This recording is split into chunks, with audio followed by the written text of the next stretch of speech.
Hello, hello, hello. Welcome to another Birth Her Story conversation. I am Dr. Andrea Little Mason, affectionately known as Dr. Doula, and today I am here with another Birth Her Story conversation. This is another one about home births, and I am here with the amazing Talise Homebirth Queen, mother of six. I admire so much what she does and just who she is. And I ran past her. I'm always running past these amazing Black women in birth. And I'm like, wait a minute, I have to interview her. We tried this once, it got all whatever. So we're doing this again. And I'm excited to share her with you and just whatever she would share about her journey. But before we get started, informal questions and stuff like that, Miss Talise, Mrs. Talise, home birth queen, please tell the people who you are. Okay, thank you. Thank you for having me on. My name is Talise, the home birth queen, and I am a mother of 6 children that I have home birthed, all of them. I'm a wife. I am a stay-at-home mother and homemaker, Come on, full time. come on, I girl. am an author. Tell it. I'm an author. My book is called Home is Where the Birth Is, the stories of my 6 home births and how you can do it too.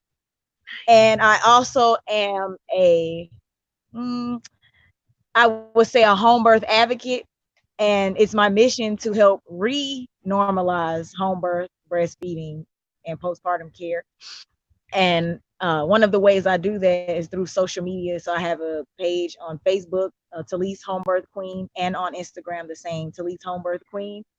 And on those platforms, I daily post information about pregnancy, breastfeeding, home birth, positive imagery, information, and sometimes a little humor in there, and just good visual pictures to make it, be normal again. So that's what I'm doing, and that takes a lot of time. I bet it does. You with six. What are their ages, please? And how many girls and how many boys? Okay, I have 5 girls and 1 boy, and their ages are 8. Julia's 8. My son is 6. I have twins. They're 5, and my 2 youngest are 2 and 1. And the one is walking now, so that's exciting. Yes, she is doing it. I just Super love that. exciting. I love your mission to normalize birth again. I think that it is important for all women to know, but especially you being a woman of African descent, being a Black woman, that means a lot to me because of the things that are happening, that people are dealing with, that we're all dealing with, the challenges that women are facing. And I always tell people, I'm the first generation born in a hospital on my mother's side. And so all of my mother and all of hers before then were born at home. And Mm, the fact that, you know, it is so abnormal. It is not the fact that it is such a strange thing. I admire you when I saw it in 6 home births, like wow. And I'm kind of glad we tried this before because now I know more about you. So now you can know what questions exactly to ask. well, the ones that I'm just like really intrigued by, I remember asking, I was like, just the fact that for you, like when I say, most of the time, if I do interviews or have conversations with women about, well, what was the difference between, home birth and hospital birth? You just kept saying, well, I don't have a context. I don't know because I just been Right. at home. It was just such Yeah. it was really something because most women don't have that story. Right. Right. How was it for you that, I mean, I'm without asking your age, you're a young woman and all these Mhm. things. Why was it that home birth seemed like where you were supposed to have your babies, that home was where the birth is? How was that for you? Well, fortunately for me, my I was Wait, raised wait, that wait. way. Oh, I can't hear you. uh-huh. Is your mute Okay. on? No. Can you hear me now better? Wait, wait, wait. Let's see what happened. Oh my 'Cause I goodness. keep I heard you very clearly. Okay, is this better? I turn it off and try it back. No. Oh my goodness. Hold on. Let me try it on my side. Now it This says the whole says unmuted your mic. So I think you had muted me by accident, maybe. Can you hear me now? Oh, I hear you now. I hear you. Okay. Yeah, it has said the host has unmuted your mic. So I think you did it on accident, maybe. I had it all. I had it all. It wasn't even in my view. I don't know, but I'm glad it's back. Yeah. Okay. I keep my Yeah. hands off Okay. this thing, girl. I'm keeping my hands off. Okay, go ahead. Okay. How, So so the question was, how is it that home became where birth is for you? well, I was fortunate that my I was raised that way. So I was born in a hospital, unfortunately, through C-section. But my mom realized that she didn't have to do that, and she wished she hadn't. And that there is a better way if you're healthy to have your children at home. And so I was just always inundated with, you have your children at home, you have your children home, you have your children home. So it was just like natural, like you feed your children, you have them at home, you teach them all this. So it wasn't like something that I had to um change my mind about. So yeah, it was always natural for me. And fortunately, my husband, he wasn't necessarily raised that way, but he did research and he was like, it makes sense to have your children at home. Like the Yeah. hospital is for emergencies and if you're injured or something is wrong. And giving birth, there's not anything wrong with you. It's a natural body function. So we were both in agreement, like, yeah, we'll have our children at home. Like it wasn't an option for anything else. Wow. I love that you had his support Mm-hmm. like right on, like right there. Mm-hmm. I'm assuming that you talk to women, like you said, you advocate for, making for renormalizing home birth. When you talk to other families and things like that, are there any particular things that you hear most about people's apprehension about birthing at home? Is there anything that you hear? Are there any specific fears that people have about birthing at home? Well, the top thing people say, is the risk, the risk, the risk. And it's like, well, it's risky having a baby, period. And so if you're healthy, your risk is naturally low. So if you're healthy, it's like there shouldn't be any problem. And I think what also, which is mostly fear, which I hear women speak about. And I think what women and men, because I've met couples where the woman's like, I want to do it. And the man is like, oh, I don't know about that. And I Yeah. think what helps with that is education. And I think that's with anything. If you're afraid of something, it's probably because you really don't know about it. You're not fully prepared or don't know. And so it's like, well, if something happens, it's like, okay, so look and see what can be done if something were to happen. So it's like, okay, well, if your baby's breech, well, let's think about it and do research. Well, what are methods that the mom can do to maybe turn the baby around, or the midwife, or yourself, or different positions you can move yourself in, or have your baby just come out, breech, so I think that's the major fear I encounter, is just ignorance and the unknown. They just don't know about it. But with education, and I'm a strong advocate of making a birth plan, Mm-hmm. so that enables you to be able to see what you want and think about what you want, and then also be able to um plan, like I said, plan for any contingency. So Yeah. that way you feel more confident in your decision, because that's what people just aren't confident in. It's like they don't know about it, and then if they decide to do it, they're not fully confident on it because they haven't done the research on it and educated themselves with it.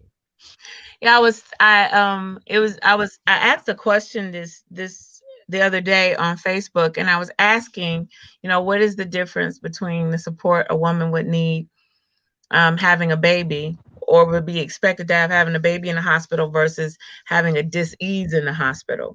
And it was really something because literally the only thing that happens in a hospital that is not predicated or brought on by sickness is birth. So Your connect. Can you repeat that, because it was breaking up a little bit? did it break I'm up? sorry. Okay. I said, I Yeah, was, it was breaking up. can you hear me? Yes.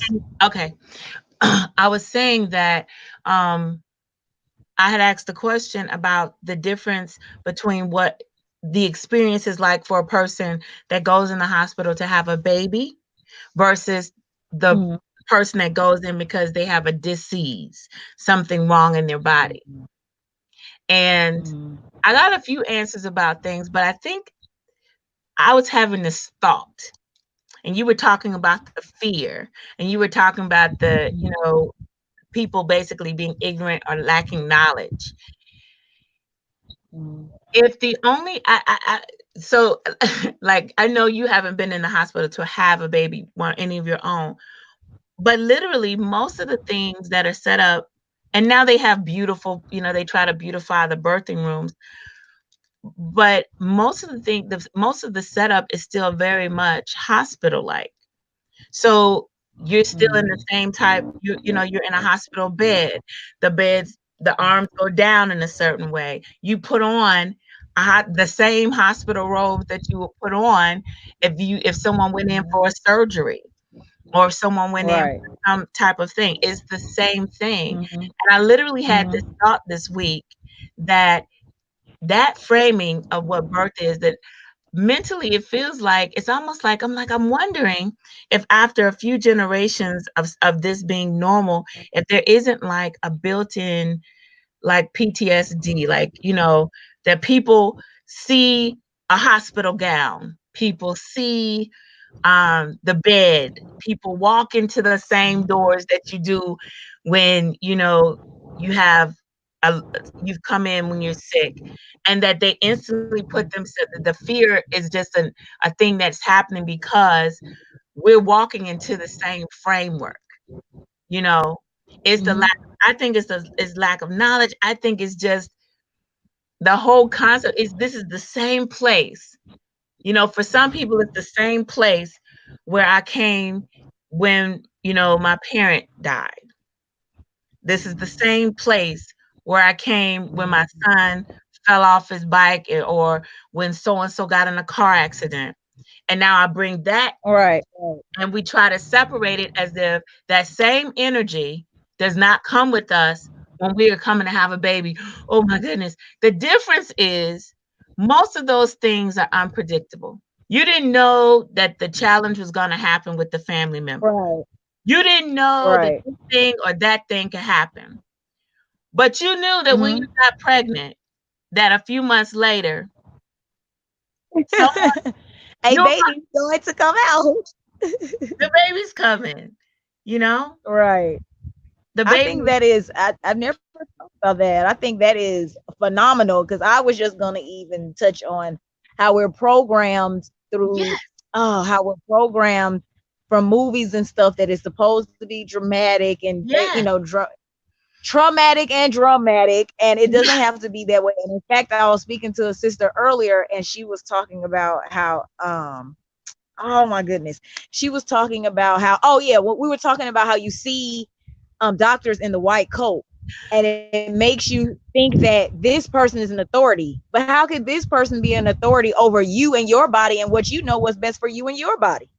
Because that's making that person the authority and say, well, I'm having this baby, but you know what's best. So you tell me what to do. It's like, no, you have that is when I births, when I put myself in charge. And I didn't say this pain is in charge of me, this baby is in charge of me, whatever I'm thinking is in charge of me. Nope. Me and my brain is running this show. And I'm going to decide how I'm going to ride these waves when they come in and out. And that was a major difference. And so, personally, for myself, I don't let my daughters watch, or my son either, watch any pregnancy scenes in any movies because they're all crazy and will be programming them to think that that's how it's supposed to be. Because that's what happened to me. My first birth, it was like that. It was a home birth, but I realized later on, oh, that's from years of indoctrination. So yes, I Exactly. knew I wanted a home birth, but it was still in my subconscious. Well, this is really how it's supposed to be. And it doesn't have to be like that. And it's not supposed to be like that.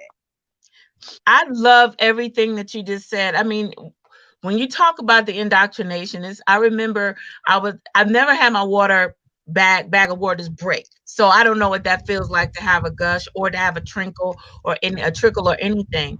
But I remember that there was a man that an older gentleman that was talking to my husband, and he's like, "Did her water break?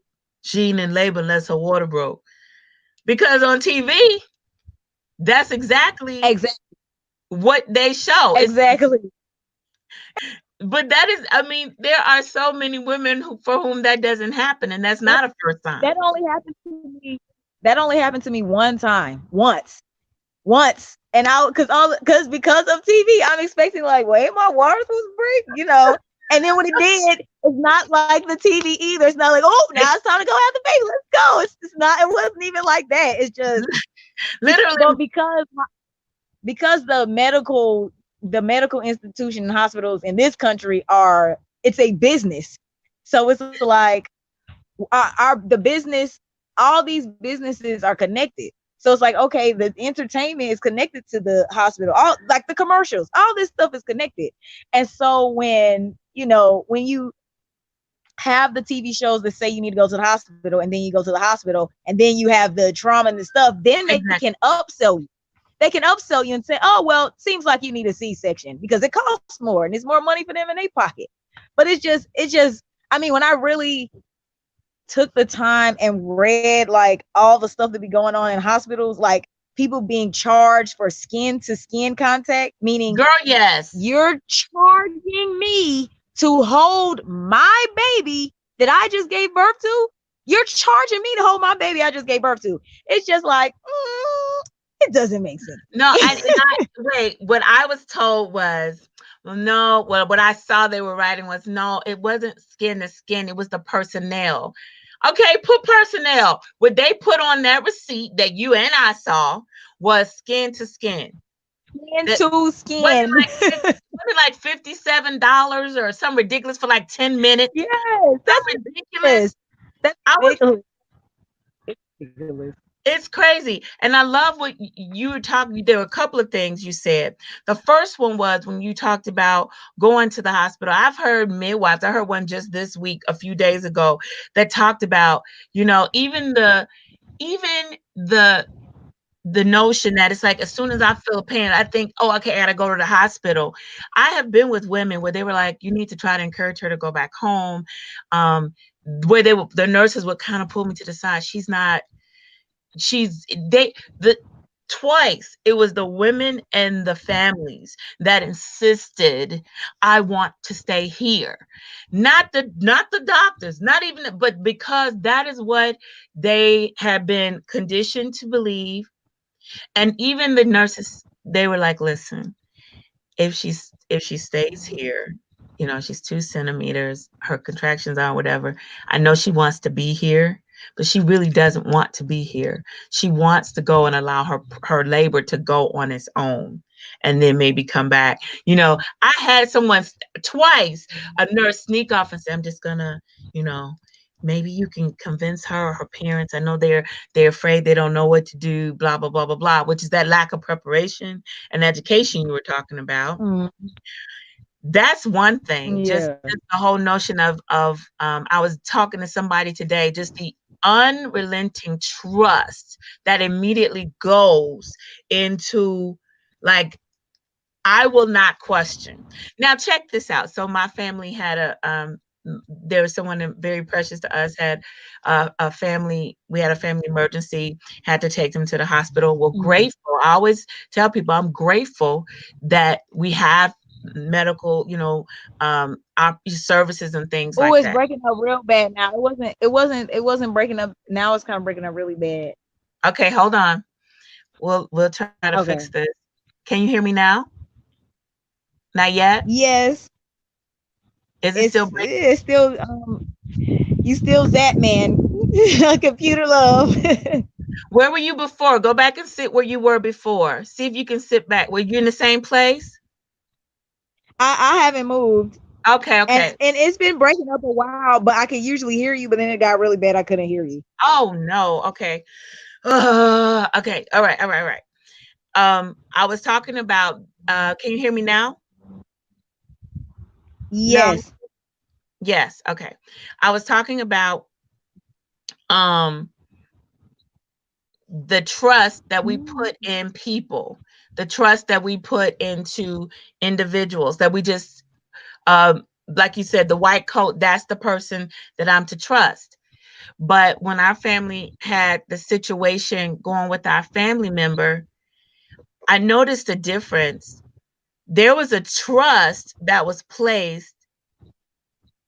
We appreciated what they were doing, but we were like, okay, we were taking notes. We were like, what is that you're doing? We were questioning Mhm. everything. And that's not what happened Mhm. in birth. In birth, it's Mhm. like automatically kind of archaic, like an old way of thinking, like a woman is not in her senses. You know, she Mhm. can't think for herself. She can't do anything for herself. Right.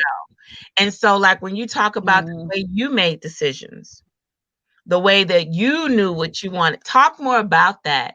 Was that something that was that something were there ever times where you questioned something, or was how did you navigate that? I don't know how to even ask the question. Like, how did you navigate?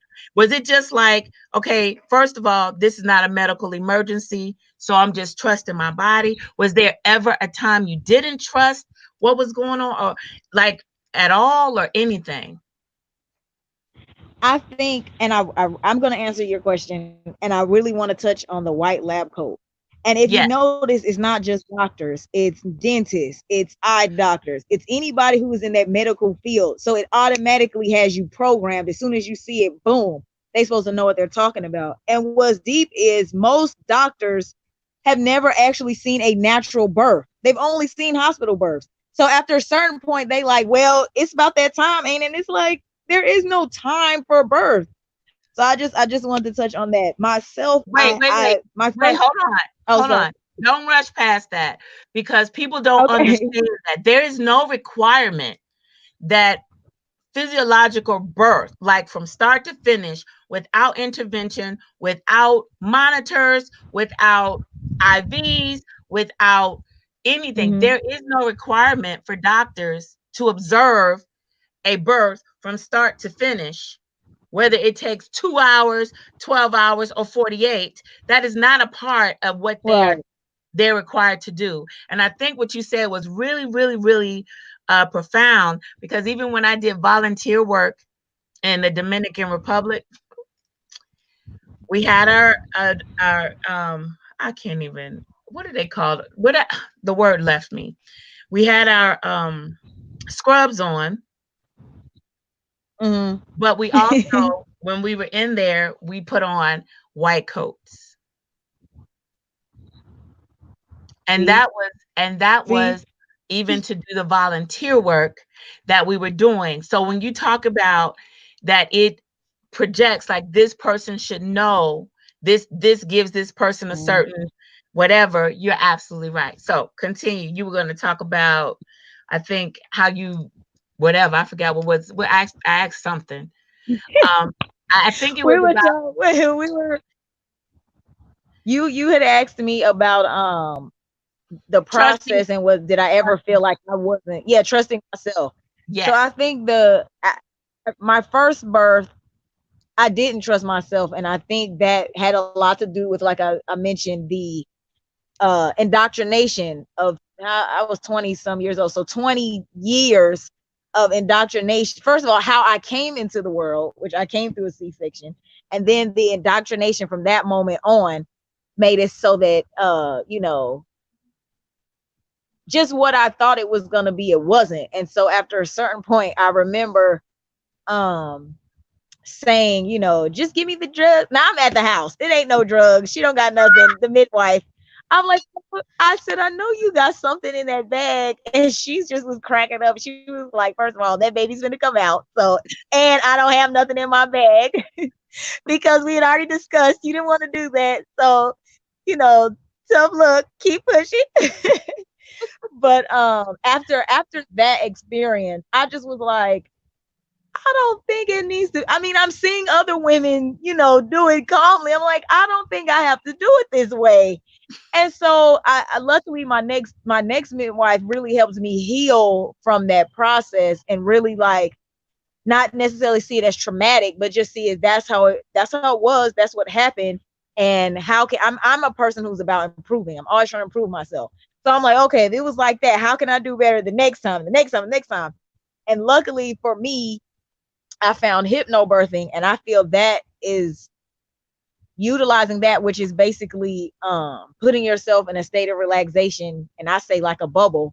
So really you're in control of your bubble, and you can decide what sounds, noises, anything can get in your bubble, and you're just in control of everything that's going on. And from when I was actually giving birth to my first twin, and I was I don't like saying contractions. I was having contractions. I like to call them waves. So Uh-huh. basically when the wave would go out and then the wave coming out, I'm like, okay, here it come, here it come. And I would just be like, and being able to overcome that pain. I don't like to say that either. I prefer to say pressure, because when you say pain, then it's automatically having your mind like, oh, it's tightening up. Oh, it's supposed to Exactly. hurt, versus it's just pressure, you know? That And pressure, that so that, discomfort. Yeah. yeah, Yeah. yeah, discomfort. And so from that moment, it was like, yeah, you are in control of this. And in that moment, even my husband was like, man, he's like, I'm so proud of you. I was still smiling between them and talking. And he's like, wow. And I'm like, wow. We're like, so it can be done. And I don't know if I answered your question or not, No, but you but did. that, And yeah. you did, because I think that um, you know, I like the part where you said I'm always about improving, because that's the thing. We have our experiences, they are what they are, and then we look and we can look back at them and say, I think that could be different. Mhm. And there are a lot of moms that will have that initial experience, and then they're like, wait a minute. One sister I had a conversation and interviewed, and she was saying, I didn't like the fact that I wanted to get up. She was in the hospital, but she said for her first one of them, the first ones, and she was like, I wanted to be able to change positions, and they told me no. And she said, even though I didn't have any physical restraints, she said it made me feel like I was literally being held down, and I said I will never experience that again.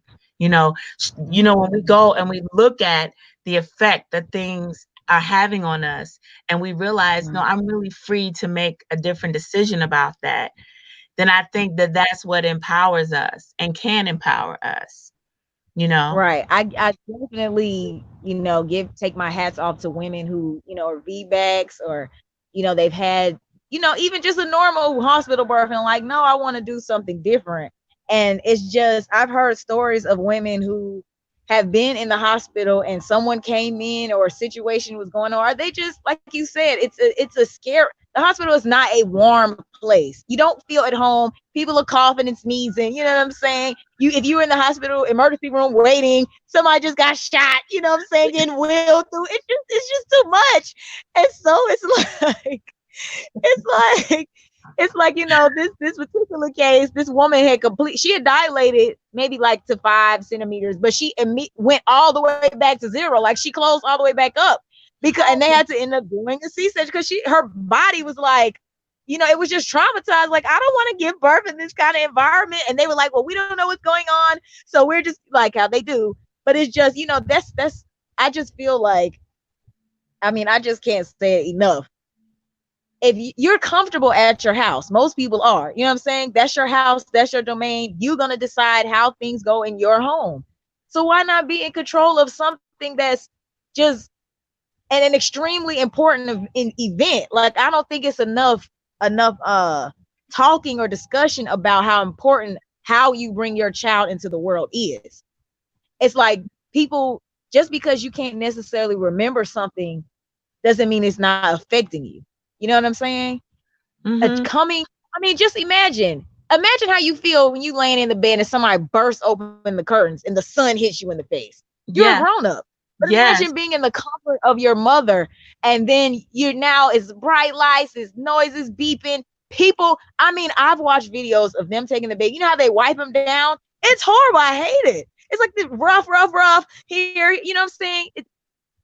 Listen, I if tell you're people, healthy, try yeah, it.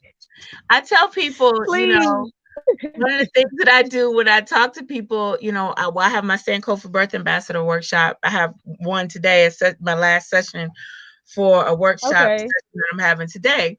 But I tell Uh-huh. people all the time, one of the things that I try to walk through them with is, okay, what was the environment of the baby before? And I do like the five senses. What was it seeing, smelling, hearing, tasting, whatever?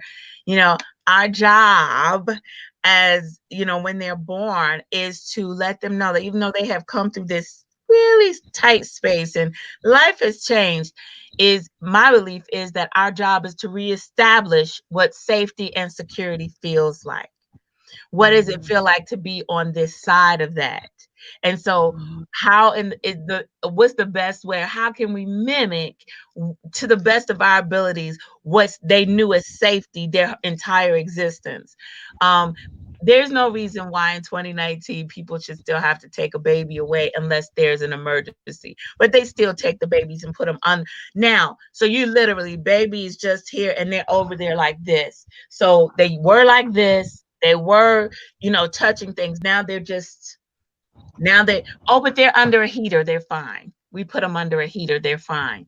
Just butt naked, just up there, just flailing, just, no, so now the heat from the whatever's supposed to replace touch, the ability to touch from inside the womb, all these things that are different. And it is true the way, babies are introduced into the world, those first earthborn experiences, I do believe it matters. And I like Yes. before you were talking about, you said you felt that, I think I understood you to say you felt that the your first birth, you were even you needed to get healed, at least even from your own birth. You're like, okay, I was born cesarean. So those things, to think that those Yeah. things, some people say, oh, please, it doesn't matter. I'm not putting a judgment on women that need to have that. I have a friend on the other side of the world who had a cesarean because of a complication of something that they knew ahead of time. So when Mhm. it's necessary, it's a Yes. blessing. Yes. But Yes. but the Yes. fact that cesareans have increased over the past 20, 30 years the way they have, and that they are, Exactly. that is the thing, the way that we Yes. have medicalized so much more. So now the Mhm. birthday I remember I was have a friend of mine. I have a friend. She had for her first birth, she had a cesarean. She was young. I don't know what the complication was. But when she had her second son, like 5 years later, they were like, "Oh, you can have your baby." She had a VBAC. Do you know? Even though she had had a VBAC, she had waited like it was like 10 years before she had more kids. So she had kids again, like in 2000. Do you know that even though she had already had a vaginal birth after cesarean, that she could not find a doctor that would let her have another baby after she had already had a vaginal birth. So she had two more babies by C-section because that's the Mhm. protocol, that's the Mhm. policy, that's the Exactly. and Exactly. we have to recognize that that's a part of this medical system as well. Yes. Yes. And I wanted to touch on the baby coming out and how is always boggled my mind about saying you're spoiling a baby by holding a baby alive. It's like I've been held and carried around for I don't know what stage the baby is finally, a Exactly. real baby, but for a long time, I'll say and it's like, since my existence, I have had a certain yes, experience in my mother's womb. Okay. yes, yes. It's like, where are those? And now you have, I mean, it's not new, but there are, you don't know how to wrap with a cloth, get a carrier. There's all different kind of carriers on the market. You know what I'm saying? On my page, in fact, there's showing what are better carriers because some of them, they just let your poor child legs dangle, which is not good for them. But anyway, the point is, hold those babies. There's no such thing as spoiling a new baby. Even my 1-year-old, it's you're not spoiling him, him or her. It's. I mean, people. I tell people, try to imagine yourself as a baby. Just try to imagine that. You know what I'm saying? How would you feel? Okay, so it's just so many I things you I need feel you. I, education on. I feel you, and part of it, I know for me, when I talk to people about that, I always, because I try to tie everything back. I'm really big on looking back historically, and I have a great aunt who was a sharecropper. She's 92, I think she's almost 92. She said, and I talk to her frequently because I'm a Southern girl, and she's down there in Alabama, and they paved the dirt road that I used to run up and down a few years ago, and and I talk to Oh, her sometimes, and mhm. I was asking her most recently about the baby, like carrying the baby and stuff like that. Uh-oh, did you freeze up? Did it freeze up? Can you hear me still? It does seem like I can hear you though. My Okay, you picture can has hear me. froze. Okay, Yeah, now the your picture picture went I'm away. like, well, at least it's a good face. It's a smile. It was frozen Yeah, in a I know. smile. It was frozen in a smile. Yeah, Um, see if it right. comes. See if it'll It come said back. the browser lost. Yeah, it said my browser's lost connection to the camera. Blah blah. I might have to. Hopefully, I won't have to restart it. Let me see. Let me just try to put it Okay. back on. Okay. Well, put the Mhm. Oh, yeah. I think it's trying to come back on. Okay, I'm gonna I let you keep try that, clicking and it. then I'll yeah. Okay, well, at least we got the audio, right? You can hear me, right? You can Yes, I keep can hear you doing very that. well. What I was gonna say was, okay, good. Okay. So with my great aunt, the thing she was telling me about something I had read in Frederick Douglass's book from 1892 or something that he remembered from Mhm. slavery. And that was basically, I was like, how Uh, did you work while also having um a baby? And uh, I was researching some carriers and stuff like that, and what African women have been doing, and noticed that in other parts of the diaspora and Latin America and stuff like that, they still carried their babies, but that we did not necessarily. And it came to me, I was sitting there, I was looking, she used to put her baby and have to put her baby in a box under a tree. wow. And when she finished working on a roll or whatever, as she said, of cotton, then she could go and nurse her baby. I tell people, we put our Wow. babies down because we had to. They were Right. cruel. They were cruel. We couldn't put our babies on. Right. I haven't found one reference yet to the enslaved women here being able to wear their babies or carry them on their backs. They had to put them Right. down. Right. We don't have to put our Mm, babies down now. We don't exactly. have to do that. And Yeah. so Yeah. it's Yeah. We it's don't. important for us to embrace the fact that that's one of those freedoms we have, that we can love our babies. They can know security and comfort and care.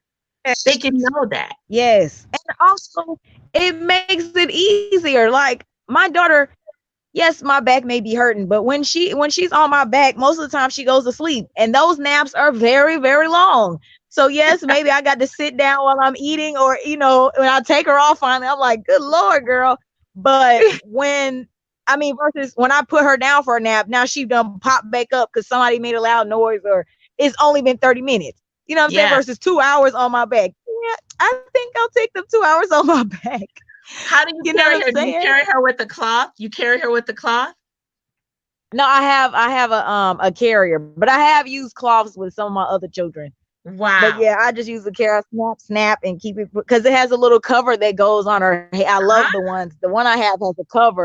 So when they fall asleep, they pull her head, be thrown back. I just put the little cover on and her head stays up. That always used to make me so sad. I'm like, them poor babies' heads.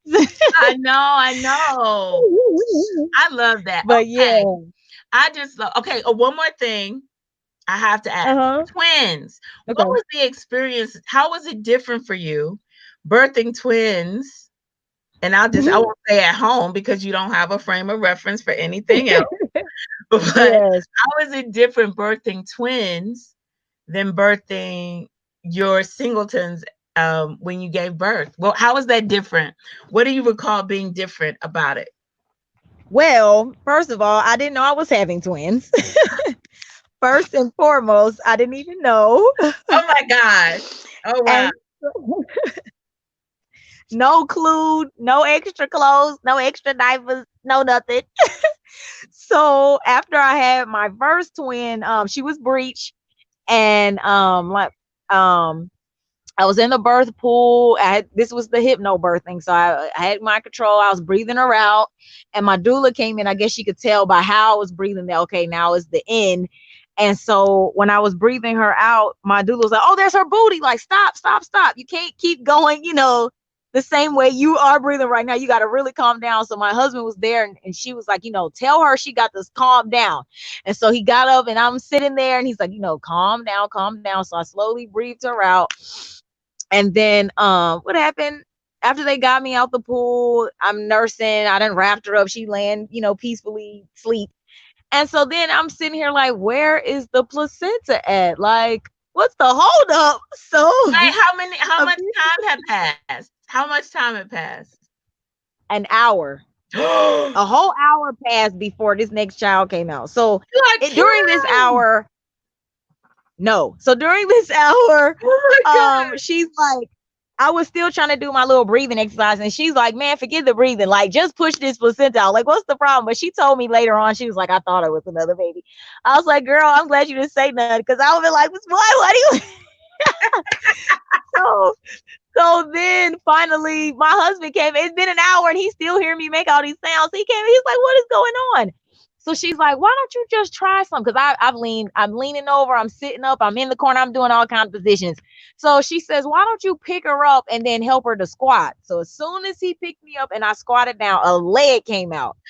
And I looked down, I was like, I was just shocked to Wait. I see. wish I could see your face. Wait, can you try your vision? Wait, try one more time to see if that video will work. I have got this is messing with me. Oh my god. Okay. Oh, Okay. there it goes, there it Yeah. goes. I gotta see that. I'm Okay. like, I gotta see. Okay, so he lifted It me keeps up. catching you, but I don't care. I want to see what I can. Go ahead, keep talking. So you saw a little leg. So you saw a leg come out. So he lifted laughing. And That's it a was good like one. was a little skinny little chicken leg and with a little chicken foot. And I was just like, my mind couldn't even comprehend. All I knew was leg. Like I just any thoughts besides words was just leg. And then here comes out the rest of the little body and the two placentas. And now I'm on the floor. I look up at my husband. He looking at the baby. She wasn't blue or anything, but the doula had to breathe into her a little bit and like rub her chest.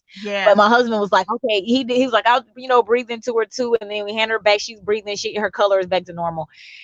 And then she hands me the baby. Now, the only reason I didn't drop this baby was because I was clear that this is a baby. I was just clear. Okay, this is a baby in your hands. You can't drop it. But I was like, what in the world? And What just so happened? What just happened? what just like what in the world? And I remember that night I didn't get any sleep. And what was hilarious was I had called my parents and I was like, I had the baby. And she was like, oh, so weird, because they didn't live that far. They was like, okay, we'll be all right over there. I didn't say nothing else. So then my parents come in and my dad is looking at the bed, but for whatever reason, it's just not registering. He's just thinking that's my son, but my son is like one. So my son is not wrapped up on the bed. And my mom comes in and she was just, she starts screaming. My dad is just like, whoa. He wouldn't even hold them at the same time at first. He was like, no, just put your arms out. He was like, no, no, no. Oh my But it was just, god. it probably took me a whole year. And even now, sometimes when I'll be looking at them and they be messing with me, I'm like, I cannot believe I had two children in my stomach at the same time. Oh my And I god. didn't even know that. Oh, okay. So see this. I should have asked this question early because I was going to because that's the one I needed to see all your emotions and all of your everything. But I'm gonna be okay. Oh, Listen. God. So this is the last thing I want to ask before I ask you to tell us about your book and all of that other things. Okay. Somebody is gonna be listening to this and they're gonna be like, girl, do you know this? So you was unassisted because you didn't have Yes. a midwife. You did not Yeah. have, okay, you did not have a midwife there. Um, somebody's gonna For the listen to twins, like, I had to do the you had a doula, right? And they're yeah, gonna be for like, the that's twins, he not, was very hands-on. Yeah. yeah, they were like, that was not a medical professional. And then they're gonna of course talk about the doula being out of scope and her not supposed to be there, but whatever, they'll have their thoughts. And then they'll be like, oh my goodness, and you had two babies that were essentially breech coming out in one way or Hmm. another. And oh my goodness, Right. do you know how much risk that is? And do you know this? And Hmm. do you know that? And do you know the other? Now, what would Hmm. you say to those people? Not because you have to justify anything, but Right. because this is the kind of thing where they were like, you didn't know you had two babies. You didn't know this, that, the other. You didn't know all those. So that all of these things, anything could have happened, Talise. Anything could have Right. happened. How no, serious. So what would you say to them? What would you say to them about just all of the everything that you just shared that is so different from what they would normally, what is normally suggested or whatever else? I know what I would say, but I want to know what you would say, and just your thoughts, and then I'm going to say what my is in my heart. Okay, well, what I would say is the proof is in the pudding. So we have people have hospital births that go wrong. People have home births that go wrong. There's risk in living. There's risk in anything. But when you are healthy, I feel it's best for the mother and the baby and the family to do that at home. And I had to do what was best for me and what I thought was best. And home birth was. And because I didn't just do it on a, willy nilly, I educated myself for our unassisted births. My husband and I educated ourselves thoroughly. We weren't just like, oh, well, we just going to do this and not, even though we had previous births, we educated ourselves, more and, talked to other people and, read as much as we could and YouTubed all that we could get our hands on. So we felt confident in our decision. And I think that, our children are healthy and fine. There was nothing that happened to them. There was nothing's wrong. Nothing happened to me. Nothing's wrong with me. I'm healthy. So, for those people who still feel strongly about it, I say to them, you have to do what's best for you, because, that's your body and those are your children that you're giving birth to. But those women who, think or believe or see through me that there's a better way, really explore that and find other women who have given birth, read my book, you do YouTube videos, because there is a better way and women around the world have been doing it for better ways for thousands, centuries, billions of years. They've been having birth without a hospital, so they're doing it right now. How many women have had babies in cars and cabs and the plane, on the bus, in the bathroom, at prom, all different kind of places. So it's just, you have to do what's best for you. And I would say how you can do that, if you want to do a home birth, is prepare yourself and educate yourself. I thank you for that. I often I think one of the biggest things is that we, I don't know if it's because it's been put in a medical setting or what, but there is this whole context that is almost giving the impression that, just like we can, if you don't like a doctor, you can sue the doctor. It gives the impression that nothing bad will happen in the hospital, that the hospital is the safest place, and so I can let my guard down and I can just trust that they're going to let this process happen for me. But like you said, birth has risks by itself. It just does. And Right. so if that is Right. your thing, if your thing is, no, I want to be in a hospital, I want these, then that's going to put you in the place where you feel safest. You're going to feel Right. safe environment, and that would be the best environment for you. But to believe that Yeah. somehow it's safer because, well, they have all the technology there and they're going to fix whatever is not right and da da da da da. You're putting too much faith in other Yes. people. If that was true, yeah, if that was true, then there would ever no one would ever lose their life or never be any issues that happen in hospitals. You go in Exactly. and they would heal you or heal the problem and poof, it's perfect. But that's not the case at all. And that's right. It's not the case. And so what I would say out of everything, like I said, I know how folks think. I already know the ones that were saying, oh my goodness, and they thinking of all the medical terms about what when you described the birth of the twins and they didn't know, they couldn't know, and oh, and then so the placenta came out like oh, and then and then and so everybody's gonna be thinking whatever they're thinking. And I actually love that. But I also love the fact that Yeah. you took responsibility in a way that a lot of people are not willing to do.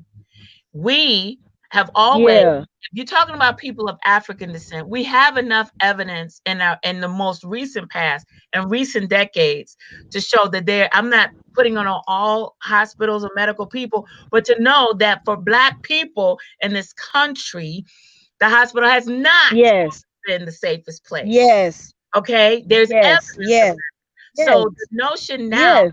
that somehow it should be the safest place and we can just relax and go with the flow and never have to question anything, I think that's just as detrimental to us. Oh yeah. Oh Um, yeah. who is that? See, now I wish I could see.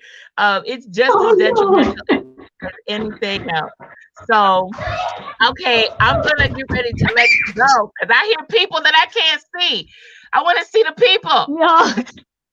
No, you don't need to see these little people. I want to see the people.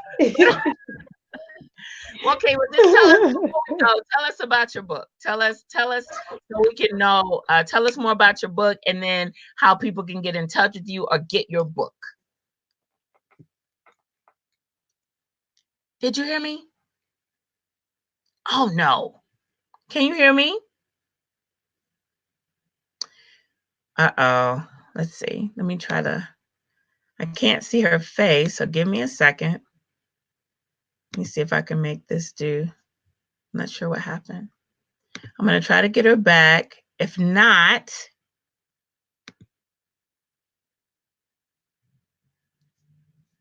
okay, I think I might have lost her. I think I might have lost her. Hopefully she'll try to come back in. Well, so Miss Talise Homebirth Queen, I just want to say, so when you see this playback, you'll know how much I enjoyed our conversation. Yeah, she popped off. Okay. I enjoyed our conversation. I am so excited, so excited about being able to share everything with you, with about you with people. I think that you're someone that can really be an encouragement to Black women who are hoping to feel empowered in their birth, not necessarily by doing but what you did, but by being bold enough to explore the edges of what people think is right or wrong and to go with what they feel led to do. Okay. I will have, normally I would have the person say their information, but I will have Talisa's information listed below. I want to thank you, thank you, thank you, thank you for being with me, Dr. Doula, for this conversation with Talise what did she call? Home birth queen, Talise Xavier. And I look forward to being with you again next time. You guys are amazing. Um, Yeah, I think that's it. I'm so not used to ending this way, but it is good. Mwah. I thank you, thank you, thank you. Thank you, thank you, thank you for being with me. Check out the other videos. I have amazing videos with other individuals. Some are midwives, some are done home births. You know, it's all about empowering women, but specifically Black women, to be bold enough to do those things that you feel led to do. So I hope that that's what these interviews and conversations with amazing women does. I hope it does that for you. All right. Mwah. Goodbye, my loves. Thank you for spending time with me.